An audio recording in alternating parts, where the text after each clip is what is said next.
Price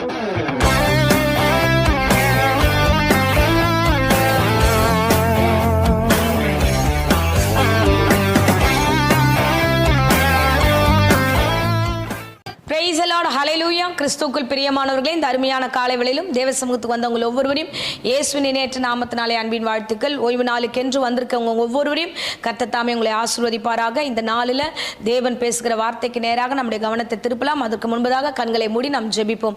ஸ்தோத்திரம் ஏசப்பா, உம்மை துதிக்கிறோம் ஆண்டவரே. அப்பா, இந்த நேரத்தில் கூட கர்த்தாவே உம்முடைய பிரசங்கத்தை கேட்க வந்த ஒவ்வொரு பிள்ளைகளையும் ஆண்டவரே நீர் ஆசீர்வதிப்பீராக. ஆண்டவரே நீர் உம்முடைய வார்த்தையை கொடுத்து வழி நடத்துவீராக.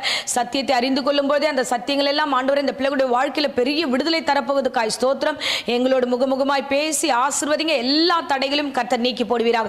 இயேசுவின் நாமத்திலே ஜெபித்து ஒப்பு கொடுக்கிறேன் நல்ல பிதாவே, ஆமென், ஆமென், ஹல்லேலூயா. கர்த்தர் நல்லவர், அவர் கிருபை என்றும் உள்ளது. இந்த நாளிலும் உங்களை காணும்படி கர்த்தர் கொடுத்த கிருபைக்காக நன்றி செலுத்துகிறேன். சோ இப்பொழுதும் இந்த நாள் கர்த்தர் பேசுகிற வார்த்தைக்கு நேராக நம்முடைய கவனங்களை திருப்புவோம். சங்கீதம் 18ஆம் அதிகாரம் 6ஆம் வசனத்தை நாம் வாசிப்போம்.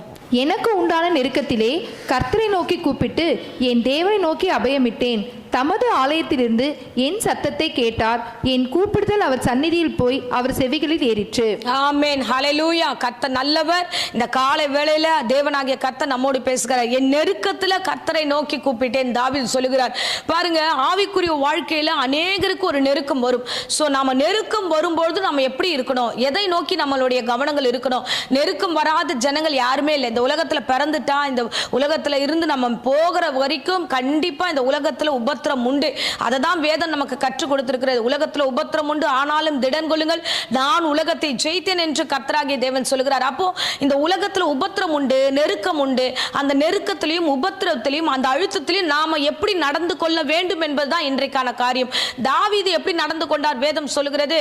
நான் நெருக்கப்படும் பொழுது அபயமிட்டு கூப்பிட்டேன், கர்த்தர் எனக்கு விடுதலை கொடுத்தாரு, கர்த்தர் என்னோடு கூட பேசினாரு, அவர் என்னை ஆசீர்வாதமா நடத்தினாரு, எல்லா நெருக்கத்திலிருந்து என்னை விடுதலை ஆக்கினார் என்று அவர் சாட்சி கொடுக்கிறார். இன்றைய தினத்துல நாம எப்படி இருக்கிறோம்? நமக்கு நெருக்கங்கள் வருகிறது, நாம தேவனை நோக்கிறோமா, ஆலயத்தை நோக்கிறோமா, கர்த்தருடைய வார்த்தையை நோக்கிறோமா? இதுதான் ரொம்ப முக்கியமான விஷயம். இன்னைக்கு கிறிஸ்துவ வாழ்க்கையில அநேகர் நெருக்கப்படும் போது இடரல் அடைகிறார்கள், தடுமாற்றம் வருகிறது. இன்றைக்கான பிரசங்கத்துல ஆவியானவர் இந்த காலவேளையில் என்னோடு சொன்னார், நெருக்கத்துல எந்த மாதிரியான டிசிஷனை நம்ம எடுக்கிறோம், நாம அந்த டிசிஷன் ரொம்ப முக்கியமானது. ஏன்னா கர்த்தருடைய பிள்ளைகள் கர்த்தர் சொல்லுகிற வார்த்தையின்படி நடந்தாதான் அடுத்த ஜெனரேஷன் ஆசீர்வாதமா போகும். அந்த நெருக்கத்துல நாம தவறுதலா மாம்சமா ஒரு முடிவு எடுத்து இல்ல மத்தவங்களுடைய பிரஷர்ல ஒரு முடிவு எடுக்கிறோம்னா நம்முடைய ஆவிக்குரிய வாழ்க்கை அது சிதைஞ்சிரும். அடுத்த ஜெனரேஷனும் அந்த சரியான ஆவிக்குரிய வாழ்க்கையில வளராது. ஆமென், ஹல்லேலூயா. இன்றைக்கு கர்த்தர் உங்களோடு கூட தெளிவாய் பேசுவாராக. பாருங்களேன், நாங்க இதுக்கு ஒரு உதாரணமா நான் சொல்லுகிறேன். யாத்ராகமத்துல இஸ்ரவேல் ஜனங்களை கர்த்தர் நடத்துவதற்கு மோசேவை கொண்டு கர்த்தர் நடத்தி வருகிறார். ஒரு குறிப்பிட்ட நேரம் வரைக்கும் தேவனுடைய அதிசயங்களும் அற்புதங்களையும் இந்த ஜனங்கள் கண்டார்கள், பார்த்தார்கள். பார்வோனுடைய கையிலிருந்து விடுதலையாக்கப்பட்டு அவர்கள் வெளியே வருகிறார்கள். வனாந்திர வழியில வரும்பொழுது பலவிதமான இடர்பாடுகள் அவர்களுக்கு வருகிறது. ஏன்னா இந்த வனாந்திரத்துல அவங்க ஒவ்வொருத்துக்கும் முறையிட்டு கொண்டே இருக்கிறார்கள். தண்ணீர் இல்லைன்னு முறையிடுறாங்க, இறைச்சி இல்லைன்னு முறையிடுறாங்க. சிலதெல்லாம் வாழ்க்கையில வரும்போது, சிலதெல்லாம் நெருக்கங்கள் வரும்போது முறையிடுவது சகஜம். ஒவ்வொரு வாட்டியும் இந்த இஸ்ரவேல் ஜனங்கள் முறையிடும் போதெல்லாம் கர்த்தர் இறங்கி அற்புதங்களை செய்தார். அல்லேலூயா. அற்புதங்களை செய்து கொண்டே தான் வனாந்திரத்துல வழி நடத்துகிறார். இதே மாதிரி ஒவ்வொரு முறை நெருக்கடி வரும்போதெல்லாம் மோசே போய் ஆண்டவர் கிட்ட உட்கார்ந்து பேசுவார். ஆண்டவரே, இந்த ஜனங்க இப்படி இருக்காங்க, இந்த ஜனங்க நெருக்குறாங்க, நான் என்ன செய்யறதுன்னு சொல்லி அவர்கிட்ட பேசும்போது கர்த்தர் விசேஷ விதமாய் அவரை நிறைய காரியங்களை நடத்தினார். பாத்தீங்கன்னா இஸ்ரவேல் ஜனங்களை ஆண்டவர்கிட்ட இருந்து ஆண்டவர் சொல்றபடியே நடத்தி வந்த மோசே கிட்டத்தட்ட 8 முறை தேவனோடு கூட இடைப்பட்டதை நம்மளால யாத்ராகம் முழுக்க பார்க்க முடிகிறது. பாத்தீங்கன்னா கர்த்தருடைய சமூகத்திலிருந்து அவர் என்ன பண்ணுகிறார், ஒவ்வொரு வார்த்தை என்னெல்லாம் கர்த்தர் சொல்றாரோ, கர்த்தர் சொல்லாம எந்த விஷயத்தையும் மோசே எடுக்கவே இல்லை. எல்லாத்தையும் அவர் எவ்வளவு தாமதம் சொல்றாரோ அவ்வளவு வரைக்கும் அவர் இருக்கிறார். ஒவ்வொரு முறை அவர் ஜெபிக்க போறார் மலையில, அரை நாள்ல திரும்பி வந்துறாரு, ஒரு நாள் திரும்பி வருகிறாரு. சோ அங்க பேசின உடனே கீழே கர்த்தர் இதை வெளிப்படுத்துகிறார் அப்படின்னு மோசே ஒவ்வொரு இடத்துலயும் அவ்வளவு நேர்த்தியா தன் ஜனங்களோடு கூட பேசி அவர் வழி நடத்தினார். கடைசியா ஒரு முறை கர்த்தர் சொல்லுகிறார், நீங்க வா, நான் உனக்காக ஜனங்களை நடத்துவதற்கு நான் கற்பனைகளை உங்களுக்கு தருகிறேன் என்று சொல்லி கூப்பிடுகிறார். இவர்களும் மேலே போகிறார். மோசே போன மனிதர் 40 நாள் கழிச்சு அவருக்கு திரும்ப ரிட்டர்ன் வருகிறார். வரும்பொழுது ஒரு சம்பவம், அந்த அதிர்ச்சிகரமான ஒரு சம்பவம் நடக்கிறது. அல்லேலூயா. பிரசங்கத்தை கவனமா கேளுங்க. இந்த பிரசங்கத்து மூலமா கர்த்தர் உங்களோடு பேச வல்லவராய் இருக்கிறார். ஆமென். அல்லேலூயா. பாத்தீங்கன்னா மோசே மேல போயிட்டு ஆண்டவர்கிட்ட இருந்து வார்த்தைகளை வாங்கிட்டு கீழே இறங்கி 40 நாள் கழிச்சு கீழே வரும்பொழுது அங்க யோசுவா கூடார வாசல்ல இருக்கிறார். இப்போ அவங்க இறங்கி வந்ததுமே ஒரு சத்தம் கேட்கிறது. ஒரு வித்தியாசமான ஆடல் பாடல் சத்தம் எல்லாம் அங்க கேட்க ஆரம்பிக்கிறது. கேட்கும்போது அங்க ஒரு மாதிரி மோசேக்கு நெருடல் உண்டது. என்ன ஆச்சு அப்படின்னு பார்த்தோம்னா, யாத்ராகமம் 32ஆம் அதிகாரம் முதல் வசனத்துல பார்த்தீங்கன்னா, மோசே கடந்து மேல போனதுக்கு அப்புறம் இஸ்ரவேல் ஜனங்களுடைய ஆக்டிவிட்டிஸ், இஸ்ரவேல் ஜனங்களுடைய முறையெல்லாம் மாறிடுச்சு. அவங்க எப்படி நடந்து கொண்டார்கள் நம்ம வாசிக்கலாம். 1-2 வசனங்கள். மோசே மலையிலிருந்து இறங்கி வர தாமதிக்கிறதை ஜனங்கள் கண்டபோது அவர்கள் ஆரோனிடத்தில் கூட்டம் கூடி அவரை நோக்கி, எகிப்து தேசத்திலிருந்து எங்களை அழைத்து கொண்டு வந்த அந்த மோசேக்கு என்ன சம்பவித்ததோ அறியோம். ஆதலால் நீர் எழுந்து எங்களுக்கு முன் செல்லும் தெய்வங்களை எங்களுக்காக உண்டு பண்ணும் என்றார்கள். ஆமென். ஹல்லேலூயா. பாருங்க, அவர் போய் வர தாமதித்த பொழுது இந்த ஒரு டிசிஷன், இந்த ஜனங்க எப்பயுமே டிசிஷனை மாத்திக்கிட்டே இருக்கிறவங்க. அல்லேலூயா. நம்ம கூட அப்படிதான். இன்னைக்கு ஒரு கர்த்தர் இந்த சண்டே ஒரு சத்தியத்தை பேசுறாருன்னா, அடுத்த சண்டே வர வரைக்கும் அந்த சத்தியத்தை வழி நடத்துவோம். அந்த சத்தியத்துல கர்த்தர் நம்ம இடத்துல பேசியிருக்கிறாரு, அதை நோக்கி போவோன்றது இல்ல.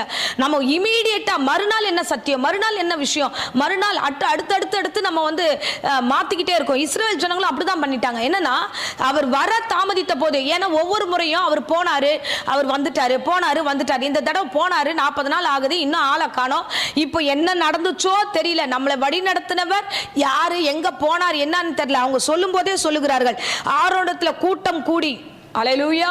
பாருங்க, நம்மளோட சத்தியத்தில் நடக்க கூடாதபடிக்கு சில கூட்டங்கள் கூடும் நமக்கு விரோதமா.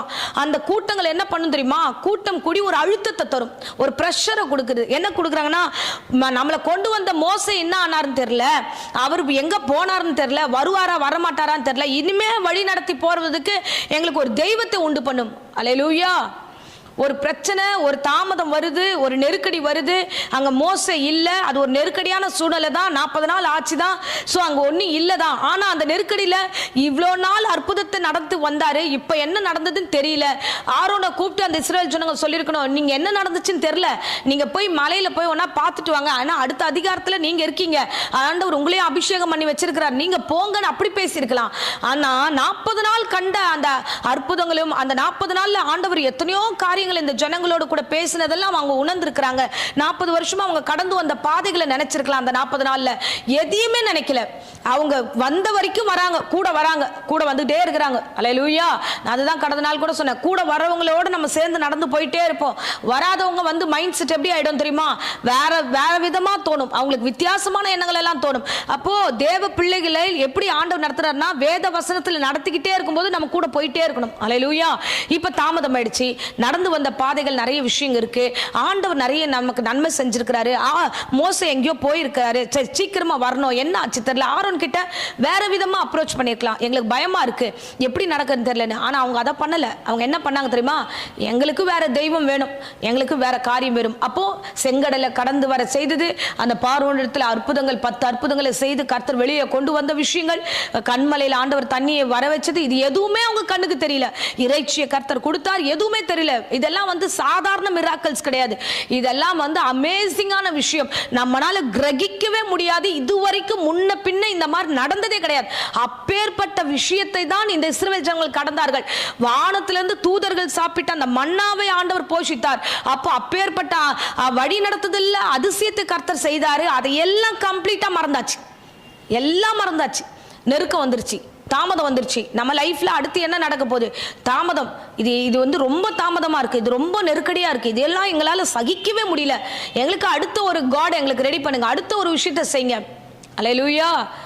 ஜனங்க எப்பயுமே முரட்டாட்டம் உண்டவர்கள். அதுதான் கர்த்தரே சொல்லுவார், இவர்கள் எல்லாம் வணங்கா கழுத்துள்ள ஜனங்கள். அல்லேலூயா. அப்ப ஜனங்க அப்படி இருக்காங்க. இன்னைக்கு இந்த பிரசங்கத்தை கேட்கிற உங்களுக்கு ஆண்டவர் என்ன தெரியுமா சொல்லுகிறாரு? நீங்க என்ன டிசிஷன் எடுக்க போறீங்க?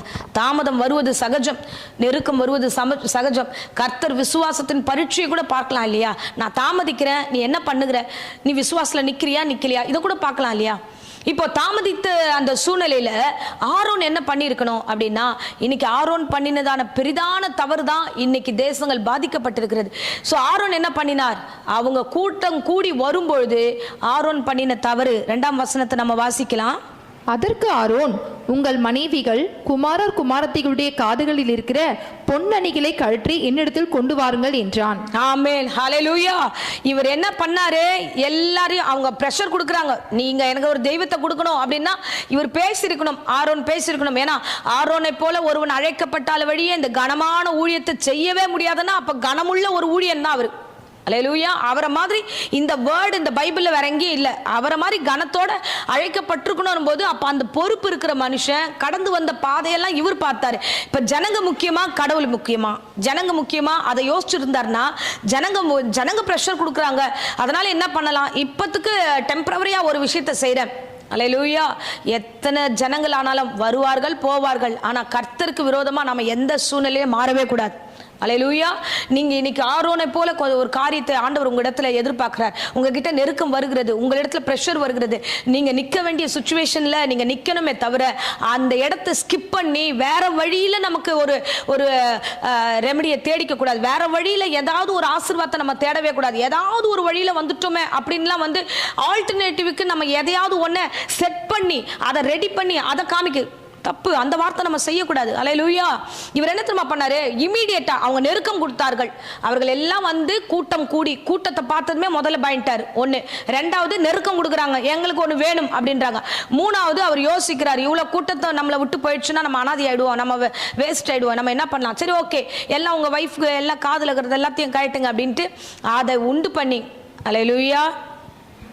இந்த காலத்தில் என்ன வச்சுக்கோங்க, டக்குனு ஏஐயில் தட்டி இந்த மாதிரி ஒரு நாங்கள் நகைகள் எல்லாம் நாங்கள் நகைங்கெல்லாம் கொடுக்குறோம், தங்கத்தை போடுகிறோம், எங்களுக்கு ஒரு விஷயத்தை தாங்கன்னு தட்டி கொடுத்ததுமே அது ஒரு பொண்ணு எடுத்துன்னு அழகான ஒரு ஆட்டுக்குட்டியோ மாட்டையோ எடுத்துன்னு வச்சுருந்ததுன்னா ஏதாவது சொல்லலாம். இப்போ ஏஐ எது ஒன்றாலும் பண்ணுது, எதை இருக்கிறத இல்லைன்னு ஆக்குது, இல்லாததை இருக்கிறத ஆக்குது. அந்த மாதிரி அந்த காலத்தில் அந்த ஏஐ டெக்னாலஜிலாம் கிடையாது. இப்போ எப்படி இருக்கும்? அல்லேலூயா. அப்ப அந்த காலத்துல ஒண்ணு இல்ல, இவரா எடுக்கிறார், இவரா வாங்குறாரு, இவரே போடுறாரு, அதுவே தானா ஒரு கன்றுக்குட்டி வந்துச்சுன்னு சொல்றாரு. பாருங்களேன், அந்த வேதத்துல நம்ம வாசிக்கிறோம். அதுல தொடர்ந்து நம்ம வாசிச்சோம்னா அந்த 4ஆம் வசனத்துல வாசிப்போம். அவர்கள் கையிலிருந்து அவன் அந்த பொன்னை வாங்கி சிற்ப கருவியினால் கருப்பிடித்து ஒரு கன்றுக்குட்டியை வார்ப்பித்தான். அப்போது அவர்கள், இஸ்ரவேலரே, உங்களை எகிப்து தேசத்திலிருந்து அழைத்து கொண்டு வந்த உங்கள் தெய்வங்கள் இவைகளே என்றார்கள். ஆமென், ஹல்லேலூயா. எல்லாத்தையும் உருவாக்கிட்டு கடைசியா சொல்றாங்க, உங்களை எகிப்துல இருந்து அடிமைத்தனத்துல இருந்து உங்களை கொண்டு வந்தது யார் தெரியுமா? இந்த கன்றுக்குட்டி தான். அதுக்கு ஒரு பலிபீடத்தை உருவாக்கி அதுக்கு தகன பலிகளை செலுத்தி ஆரோன் எல்லா காரியத்தையும் செய்ததுமே ஜனங்கள் எழுந்தார்கள். தொடர்ந்து வசனத்தை 6ஆம் வசனத்தை வாசிச்சோம்னா, மறுநாளே ஜனங்கள் எழுந்தார்கள். அதிகாலையிலே, சும்மாவே எழுந்துக்க மாட்டாங்க, அதிகாலையில எழுந்து சர்வாங்க தகன பலிகளை இட்டு உட்கார்ந்து விளையாடி குடித்து அவர்கள் வெறி கொண்டவர்களாக மாறுகிறார்கள். அல்லேலூயா. நாம நெருக்கம் வரும்பொழுது, அந்த நெருக்கத்தின் சூழ்நிலைகள் வரும்போது தாவீது என்ன பண்ணா? கர்த்தரை நோக்கி கூப்பிட்டு, ஆண்டவரே, என்னை சுற்றி ஜனங்க என்னை நெருக்குகிறார்கள், என்னை பலவீனப்படுத்துகிறார்கள், என்னை ஒடுக்குகிறார்கள், என்னை ஏமாற்றுகிறார்கள், எனக்கு துரோகம் பண்ணுகிறார்கள். ஆண்டவரே, இது எனக்கு எனக்கு பயமா இருக்கு. அபயமிட்டான். கர்த்தர் அவனை எல்லாத்திலும் இருந்து விடுதலை ஆக்கினார். இன்னைக்கு ஆரோனுக்கு ஒரு நெருக்கம் வருகிறது. சூழ்ந்த இந்த ஜனங்கள் எல்லாம் நெருக்கப்படுத்துகிறார்கள். இவன் அந்த நெருக்கத்துல தேவனை நோக்கி கூப்பிடல. ஓடி போய் மலையில என்ன நடந்தது, இல்ல யோசுவா அங்க அந்த கூடாரத்தில் இருக்கிறார், யோசுவா இந்த மாதிரி நடக்குது, நம்ம என்ன பண்ணலாம், அவன் சின்ன பையன் தான் இருந்தாலும் நம்ம மேல போலாமா, எதையாவது நம்ம பண்ணலாம்னு யோசிச்சிருக்கணும். இல்ல போய் ஆண்டவர்கிட்ட பிரார்த்தனை பண்ணிருக்கணும், மலை உச்சிக்கு போறதுக்கு ட்ரை பண்ணிருக்கலாம், இல்ல மலை உச்சிக்கு கீழேயாவது உட்கார்ந்துருக்கலாம், எதையாவது பண்ணிருக்கலாம். இல்ல நான் ஒரு 7 days ஃபாஸ்டிங் இருக்கேன், அப்புறமா நான் முடிவு சொல்றேன், எதையாவது மோசே வரத்துக்கு தள்ளி வரத்துக்கு ஆரோன் எதையாகிலும் செய்திருக்கலாம். அன்பான தேவ ஜனமே, இந்த பிரசங்கத்து மூலமா உங்க இடத்துல சொல்லுகிற வார்த்தை என்ன தெரியுமா?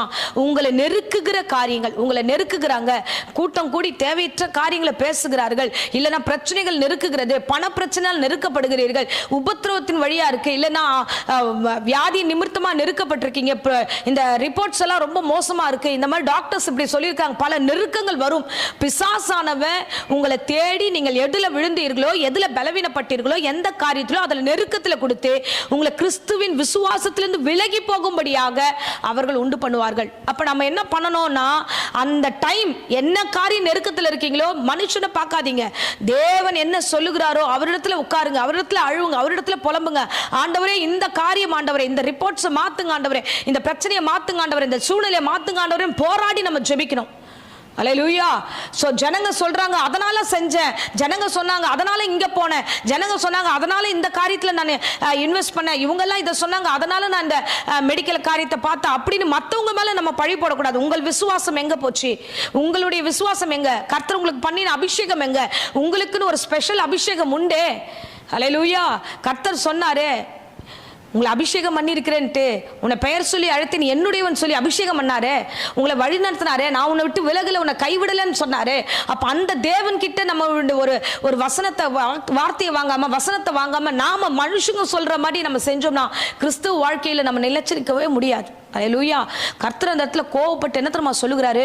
அந்த இடத்துல நம்ம வாசிக்கிறோம். சோ யாத்திராகமம் 32ல நம்ம 7ஆம் வசனத்துல பார்த்தோம்னா கர்த்தர் என்ன தெரியுமா சொல்றாரு? வாசிப்போம். அப்பொழுது கர்த்தர் மோசேயை நோக்கி, நீ இறங்கி போ, எகிப்து தேசத்திலிருந்து நீ நடத்தி கொண்டு வந்த உன் ஜனங்கள் தங்களை கெடுத்துக் கொண்டார்கள். ஆமென். தங்களை கெடுத்துக் கொண்டார்கள். 9வது வசனத்துல வாசிக்கிறோம், இந்த ஜனங்களை பார்த்தேன், இவர்கள் வணங்கா கழுத்துள்ள ஜனங்கள், இவர்கள் மீது எனக்கு கோபம் வந்ததுனால இவர்களை நான் என்ன பண்ணுவேன்? அழித்திடுவேன் கர்த்தர் அங்க சொல்லுகிறார். அல்லேலூயா.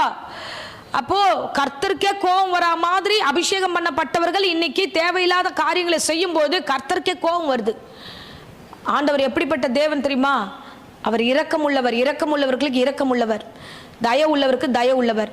நாம எதையாவது பண்ணோம்னா அவரும் ஆகடியம் பண்ணுவார். நீதிமொழிகள் வசனம் இருக்கிறது. அல்லேலூயா. நம்ம எந்த காரியம் செய்தாலும் அடுத்த ஜெனரேஷன் பாதிக்கக்கூடாது. நம்ம எதை செஞ்சாலும் அடுத்தவங்க வீட்டு பிள்ளைங்க பாதிக்கப்படக்கூடாது. நாம ஆண்டவருக்குள்ள நிலைச்சிருக்கிற பிள்ளைங்க, கர்த்தர் உங்களை அழைச்சிருக்கிறாரு. இந்த பிரசங்கத்தை கேட்கறதுக்கு காலையில எழுந்து வந்தீங்கல்ல, ஆண்டவர் என்னோடு பேசுவார்னு வந்தீங்களே, உங்களோட தான் கர்த்தர் பேசி கொண்டிருக்கிறார். நெருக்கமா கர்த்தரை நோக்கி பாருங்க. நீங்களா எதையாவது ஒண்ணு நெருக்கத்தினால நான் டிசிஷன் மாத்தினேன், அல்லேலூயா, திருமண காரியத்தை நெருக்கம் இல்ல இந்த மாதிரி கொடுத்திருக்கிறாங்க, நெருக்கமா அப்படிதான் இருக்கும். எப்படி ஆண்டவர் பரீட்சை பார்க்கிறார் பாருங்க. இந்த நெருக்கத்துல நீ நிக்கிறியா இல்லையா, இந்த மேரேஜ் விஷயத்துல நீங்க நிக்கிறியா இல்லையான்னு கர்த்தர் பார்க்கிறாரு. அல்லேலூயா. நீங்கள் நிற்கக்கூடிய இடம் தேவ சமூகம் தான், மனுஷனிடத்துல இல்ல. நிறைய பேர் பிரஷர் கொடுப்பாங்க, வேற எங்கேயும் நிக்காதீங்க, கர்த்தர் சமூகத்துல வந்து நில்லுங்க. அல்லேலூயா. மோசே அப்புறம் ஜெபிக்கிறார், ஆண்டவரே நீங்க கொண்டு வந்த ஜனங்க, ஆண்டவரே அப்பா நீங்க அற்புதம் பண்ணாம விட்டுட்டீங்கன்னா இவங்களை இப்படி கொண்டு வந்து வனாந்தரத்துல விட்டுட்டாரேன்னு சொல்லி மோசே அழுது ஜெபிக்கிறார். மேலேருந்து வந்து அதுதான் நம்ம பார்க்குறோம். 40 நாள் முடிச்சு அவர் கீழே வந்து பார்த்தா இந்த ஜனங்க எல்லாம் மோசமா இருக்கிறாங்க. கர்த்தர்கிட்ட வேண்டி ஜெபம் பண்றான், ஆண்டவரே மன்னிங்க ஆண்டவரேன்ட்டு. அல்லேலூயா. கர்த்தர் நல்லவர். இந்த ஜனங்க மறுபடியும் மறுபடியும் மறுபடியும் தப்பு பண்ணிக்கிட்டே இருக்கிறாங்க. மோசே பார்த்தாரு, ஒரு தீர்மானம் பண்ணாரு, இனி இந்த ஜனங்களை நம்பி பிரயோஜனம் இல்லை. இந்த ஜனங்க கிட்ட ஒரு வார்த்தை சொல்லிட்டு மேலே போயிட்டு வந்தா அசிஸ்டன்ட் பாஸ்டர் அவனே உருப்படியா இல்லை, இவன் என்னத்தை நம்ம போய் சொல்றதுன்ட்டு ஆண்டவர் பார்த்தாரு. ஆண்டவரே நீங்க என் கூட வந்தா இதுக்கப்புறம் இந்த பிரயாணத்தை நான் தொடருவேன். அல்லேலூயா. நீங்க மோசேவை போல உறுதியா அந்த இடத்துல நிக்கணும். ஆண்டவரே நீர் என் கூட வாங்க, ஆண்டவரே நீர் என் கூட வந்தா இந்த ஜனங்களை அடுத்து நான் நடத்துவேன் ஆண்டவரே. அல்லேலூயா. அவன் சொல்லி ஆண்டவர் இடத்துல போராடி ஜெபிக்கிறான். ஆண்டவர்கிட்ட சொல்றான், கர்த்தர் சொல்றாரு, அப்பா நீ சரி நான் உங்களை எல்லாம் மன்னிச்சிட்டேன், நீ கூட்டிட்டு உங்களை மறுபடியும் கிளம்பி போ அப்படின்னு ஆண்டவர் சொல்றாரு. போகும்போது அங்க வசனத்துல வாசிக்கிறோம், யாத்திராகமம் 33ஆம் அதிகாரம் 14ஆம் வசனத்துல, நீ போ என் சமூகம் உனக்கு முன்பதாக செல்லும் சொல்றாரு. ஆனா அதை கேட்ட மோசே என்ன தெரியுமா சொல்றாரு? அதையே வேணாம் ஆண்டவரே, நான் முன்னாடி போறேன் பின்னாடி போறேன் அதெல்லாம் வேணாம், நீங்க என் கூட வந்தா நான் போறேன். நம்ம வாசிக்கலாம் 14-15 வசனம். அதற்கு அவர், என் சமூகம் உனக்கு முன்பாக செல்லும், நான் உனக்கு இளைப்பாறுதல் தருவேன் என்றார். அப்பொழுது அவன் அவரை நோக்கி, உம்முடைய சமூகம் என்னோட கூட செல்லாமற் போனால் எங்களை இவ்விடத்திலிருந்து கொண்டு போகாதிரும். ஆமென். அல்லேலூயா. நெருக்கமா ஆண்டவருக்கு சொல்லுங்க, ஆண்டவரே எனக்கு நெருக்கம், நான் செத்தாலும் சாகுறேன், இந்த நெருக்கத்தில் நான் ஓன் டிசிஷன் எடுக்க மாட்டேன். ஆண்டவரே நெருக்கம் என்னால் முடியல, ஆண்டவரே இந்த மாதிரி ரிப்போர்ட்ஸ் சொல்லியிருக்கு, பரவாயில்ல நான் செத்தான் சாகிறேன், எனக்கு சுகம் கொடுங்க, நான் போய் இந்த விஷயத்தை நான் போய் நான் செய்ய மாட்டேன். இவங்கெல்லாம் அடுத்த ஜனங்கள்லாம் இதை சொல்கிறாங்க. ஆனால் நெருக்கமா எனக்கு பண பிரச்சனை, ஓகே பரவாயில்ல, நான் வெக்கப்பட்டால் கூட பரவாயில்ல, இந்த பண விஷயத்தில் நீங்கள் எனக்கு ஒரு விடுதலை கொடுங்க ஆண்டவரே எனக்கு. அப்போ அந்த நெருக்கம் வரும்போது திருமண காரியமா ப்ரெஷர் பயங்கரமாக இருக்குது, இருந்தாலும் ஆண்டவரே எனக்கு கல்யாணமே ஆகலனா கூட பரவாயில்ல, இந்த சத்தியத்தை விட்டு நான் வெளியில் போக மாட்டேன் ஆண்டவரே. நெருக்கத்தின் மத்தியில் கர்த்தரை கூப்பிடணும். அவன் சொல்றான், எனக்கு முன்னாடி நீங்க போவாதீங்க, எனக்கு பின்னாடி போவாதீங்க. ஏன்னா என்னை சுத்தி இருக்கிறவங்க எல்லாம் தேவையில்லாத காரியத்தை செய்யறவங்க. அவங்கள பார்த்து அவங்கள நம்பி அவங்கள நான் ஃபாலோ பண்ணவே முடியாது. என்னால நான் அவங்கள ஃபாலோ பண்ணல, எனக்கு வேணாம். நீங்களே சர்டிபிகேட் கொடுத்துட்டீங்க, உன்னை சுத்தி இருக்கிற ஜனங்கள்லாம் வணங்கா கழுத்துள்ள ஜனங்க, அதுகளெல்லாம் நீ பார்க்கவே பார்க்காதன்ட்டீங்க. இந்த ஜனத்துக்காக நான் வந்து மறுபடியும் போக மாட்டேன். நீங்க வரீங்களா? என் கூட வாங்க. என் கூட வந்தா நீங்க என்னை கொண்டு போனீங்கன்னா நிச்சயமா இது எல்லா காரியத்தையும் ஜெயமாய் முடிக்க முடியும் என்று மோசே அறிந்திருந்தான். ஆமென், அல்லேலூயா.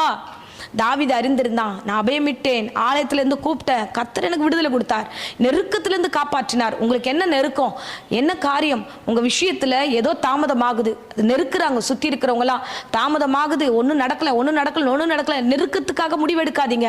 கர்த்தர் எப்பொழுது நடத்துவேன் என்று வாக்கு கொடுத்தாரோ அப்பயே அவர் நடத்த ஆரம்பிச்சிட்டார். ஸோ அவர் பண்றது நம்ம கண் காணாம இருக்கலாம், ஆனா நிச்சயமாய் அந்த இடத்துல கொண்டு போய் அவர் சேர்ப்பார். அது வரைக்கும் நிதானமாய் பொறுமையா இருங்க, அவரை நோக்கி கூப்பிடுங்க. ஆலயத்திலிருந்து அவர் சத்தத்தை நீங்கள் கேட்பீர்கள். ஆமென். நெருக்கத்தின் மத்தியில தேவனை பாருங்க. நெருக்கத்தின் மத்தியில கூடி வருகிற மனிதர்களை பார்க்காதீங்க, சொல்லுகிற நெகட்டிவான வேர்ட்ஸை பார்க்காதீங்க, ஜனங்களை பார்க்காதீங்க, கர்த்தரை பாருங்க. உங்க தாமதத்துல கர்த்தர் ஒரு பெரிய ஆசீர்வாதத்தை வைத்திருக்கிறார். அவர் யார் என்பதை நீங்கள் புரிந்து கொள்வீர்கள். ஆமென். ஸோ இப்பொழுதும் இந்த நேரத்தில் கூட உங்களுக்காக அடியேன் ஜெபிக்கிறேன். இருந்த இடங்களில் கண்களை மூடி நாம் ஜெபிப்போம். அன்பு ரட்சகா, அந்த அருமையான தருணத்தில் கர்த்தாவே, ஆண்டவரே, எங்களுக்கு வந்த நெருக்கங்களில் ஆண்டவரே உம்முடைய ஆசீர்வாதங்கள் தாமதமாய் மாறலாம் ஆண்டவரே ஏசப்பா, ஆனாலும் அதில் நாங்கள் உறுதியாய் நிற்க கிருபை தருவீராக. கர்த்தாவே, உம்முடைய சமூகம் எங்களை வழி நடத்துவதாக ஆண்டவரே உமக்கு நன்றி. இந்த பிரசங்கத்தை கேட்ட பிள்ளைகளுக்காக ஜெபிக்கிற ஆண்டவரே, தாமதமா இருக்கிறது என்று புலம்பிக் கொண்டு தவறுதலான முடிவு எடுக்காதபடிக்கு ஆண்டவரே, எவ்வளவு பெரிய நெருக்கடிகள் ஜனங்களுக்கு கொடுத்தாலும், சுற்றி இருக்கிறவர்கள் ஆண்டவரே, சொந்த பந்தங்கள் நண்பர்கள் நெருக்கத்தை கொடுத்தாலும் ஆண்டவரே, நீர் கூட வந்தால் தான் இந்த காரியத்தை செய்வேன் என்று விசுவாசத்துல மோசே உறுதியா இருந்தது போல நாங்களும் உறுதியா இருக்க கிருபை தருவீராக. கர்த்தாவே, என் பிள்ளைகளும் அதே உறுதியில் நிற்கட்டும். நெருக்கத்தில் தவறுதல் செய்யாதபடி, நெருக்கத்தில் ஆண்டவரே அப்பா உம்மை விட்டு விலகி போகாதபடி, தாமதத்தில் ஆண்டவரே உம்முடைய சித்தத்தை இழக்காதபடி, நிதானமாய் பொறுமையாய் ஒவ்வொரு காரியத்திலும் ஆண்டவரே கடந்து போக கிருபை தாங்க. ஆசீர்வதிங்க, கூட இருங்க, வழி நடத்தும். இந்த தாமதம் சகலமும் நன்மைக்கு எதுவாய் முடியும் என்பதை நாங்கள் அறிந்திருக்கிறோம். இந்த நெருக்கத்தில் ஆண்டவரே பிள்ளைகளை நீர் கண்ணோக்கி பார்க்கிறீர், இவர்கள் ஆசீர்வாதமாய் மாறுவார்கள் என்பதை நீர் அறிந்து வைத்திருக்கிறீர். ஆண்டவரே அப்பா, உம்மை நோக்கி கூப்பிட்ட தாவீதை போல இந்த பிள்ளைகளையும் ஆண்டவரே நீ நடத்த போகிற கிருபைக்காக நன்றி நன்றி நன்றி. கர்த்தாவே, ஆசீர்வாதமாய் மாற்றி வழி நடத்தும், காத்துக்கொள்ளும். கர்த்தத்தாமை பொறுப்பெடுத்துக் கொள்ளும். இயேசு நாமத்தில் ஒப்பு கொடுக்கிற வியாதியோடு பலவீனத்தோடு யாராக இந்த பிரசங்கத்தை கேட்டுக்கொண்டு அவர்களை பூரண சுகத்தை கொடுத்து ஆரோக்கியத்தை கொடுத்து நீர் வழி நடத்தும்படியாய் ஜெபிக்கிறோம். ஆசீர்வாதம் வழி நடத்தும். இயேசுவின் நேற்று நாமத்திலே ஜெபிக்கிறேன் நல்ல பிதாவே. ஆமேன், ஆமேன். Praise the Lord. God bless you.